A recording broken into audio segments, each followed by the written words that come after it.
ಆತ್ಮೀಯ ಸಹೋದರ ಸಹೋದರಿಯರೇ, ನಾವು ನಿಮಗಾಗಿ ಒಂದು ಸಂತೋಷದ ಸುದ್ದಿಯನ್ನು ತಂದಿದ್ದೇವೆ. ಜನವರಿ 1ರಿಂದ 2025 ಸಂಪೂರ್ಣ ವರ್ಷಕ್ಕೆ 365 ಟಾಪಿಕ್ಸ್ಗಳನ್ನು ಹಂಚಿಕೊಳ್ಳುತ್ತೇವೆ. ಪ್ರತಿದಿನ ಒಂದು ಟಾಪಿಕ್ ಮತ್ತು ಅದಕ್ಕೆ ಸಂಬಂಧಿಸಿದ ವಚನಗಳನ್ನು ಹಂಚಿಕೊಳ್ಳುತ್ತೇವೆ. ಇದನ್ನು ಕೇಳಿ ಧ್ಯಾನಿಸಿ ಆಶೀರ್ವಾದ ಹೊಂದಬೇಕೆಂದು ಪ್ರೋತ್ಸಾಹಿಸುತ್ತೇನೆ. ದಯವಿಟ್ಟು ಸಬ್ಸ್ಕ್ರೈಬ್ ಮಾಡಿ ನಿಮ್ಮ ಸ್ನೇಹಿತರೊಂದಿಗೆ ಹಂಚಿಕೊಳ್ಳಿ.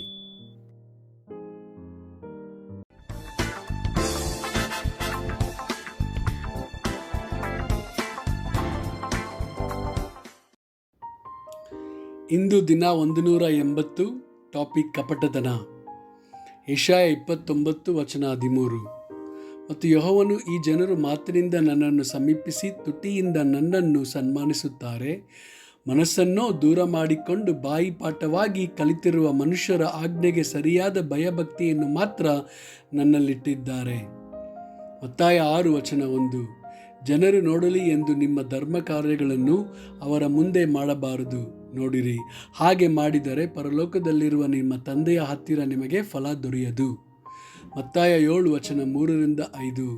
ನೀನು ನಿನ್ನ ಕಣ್ಣಿನಲ್ಲಿರುವ ತೊಲೆಯನ್ನು ಯೋಚಿಸದೆ ನಿನ್ನ ಸಹೋದರನ ಕಣ್ಣಿನಲ್ಲಿರುವ ರವೆಯನ್ನು ಯೋಚಿಸುವುದೇಕೆ? ನೀನು ನಿನ್ನ ಸಹೋದರನಿಗೆ ನಿನ್ನ ಕಣ್ಣಿನೊಳಗಿಂದ ರವೆಯನ್ನು ತೆಗೆಯುತ್ತೇನೆ ಬಾ ಎಂದು ಹೇಳುವುದು ಹೇಗೆ? ನಿನ್ನ ಕಣ್ಣಿನಲ್ಲಿ ತೊಲೆಯದೆಯಲ್ಲ, ಕಪಟಿಯೇ, ಮೊದಲು ನಿನ್ನ ಕಣ್ಣಿನೊಳಗಿಂದ ತೊಲೆಯನ್ನು ತೆಗೆದು ಹಾಕಿಕೋ, ಆಮೇಲೆ ನಿನ್ನ ಸಹೋದರನ ಕಣ್ಣಿನೊಳಗಿಂದ ರವೆಯನ್ನು ತೆಗೆಯುವುದಕ್ಕೆ ಚೆನ್ನಾಗಿ ಕಾಣಿಸುವುದು. ಮತ್ತಾಯ 23 ವಚನ 27-28. ಅಯ್ಯೋ ಕಪಟಿಗಳಾದ ಶಾಸ್ತ್ರಿಗಳೇ, ಫರಿಸಾಯರೇ, ನೀವು ಸುಣ್ಣ ಹಚ್ಚಿದ ಸಮಾಧಿಗಳಿಗೆ ಹೋಲಿಕೆಯಾಗಿದ್ದೀರಿ. ಇವು ಹೊರಗೆ ಚಂದವಾಗಿ ಕಾಣುತ್ತವೆ, ಒಳಗೆ ನೋಡಿದರೆ ಸತ್ತವರ ಎಲುಬುಗಳಿಗಿಂತಲೂ ಎಲ್ಲ ಹೊಲಸಿನಿಂದಲೂ ತುಂಬಿರುತ್ತವೆ. ಹಾಗೆಯೇ ನೀವು ಸಹ ಹೊರಗೆ ಜನರಿಗೆ ಸತ್ಪುರುಷರಂತೆ ಕಾಣಿಸಿಕೊಳ್ಳುತ್ತೀರಿ ಸರಿ, ಆದರೆ ಒಳಗೆ ಕಪಟದಿಂದಲೂ ಅನ್ಯಾಯದಿಂದಲೂ ತುಂಬಿದವರಾಗಿದ್ದೀರಿ. ಯಾಕೋಬ 1 ವಚನ 22-25.